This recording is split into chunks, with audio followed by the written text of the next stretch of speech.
speechless, although I'm a politician, but looking at the really the beauty of this building and what it means to our community. Good morning. I'd like to start by recognizing that we are meeting on the unceded traditional territories of the Comox First Nation. Housing is a basic need, but for a growing number of people in the Comox Valley, like many other communities across our province and across our nation, this has become an increasingly out of reach option. Signs of this housing crisis have become increasingly visible around our community, and individual solutions are more and more difficult to achieve as demand for housing and support far outpaces the ability of our service providers to the ability to provide them. This challenge is something that no single community can solve on its own. That's why today it's a significant milestone for the City of Courtenay and the entire Comox Valley. The City of Courtenay is incredibly grateful to the BC Housing and the province of BC for launching the Rapid Response to the Homelessness Initiative, so thank you so much for doing that.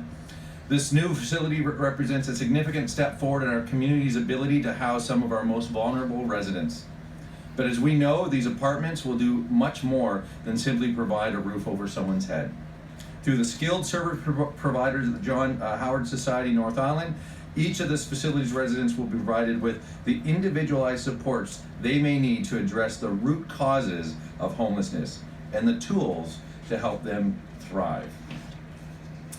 The city is proud to have been part of this project through the lease of the property of the BC Housing Management Commission.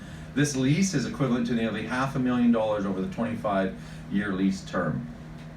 Our Courtenay Council and Regional District Board has declared our support for housing diversity through our strategic priorities, and it's very exciting to see this tangible progress. 2019 has been very significant. This project, along with the Braidwood Apartment Affordable Housing Project that opened less than a month ago, have added 81 new housing units to our city.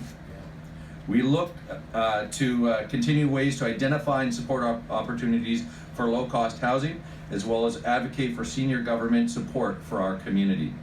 On behalf of our entire council, I'd like to express our sincere gratitude to all the agencies, organizations, and individuals who are involved in this project. And I just want to really comment that this is not something that came together in the last year or last couple of years. This is work that people have been doing in our community for decades.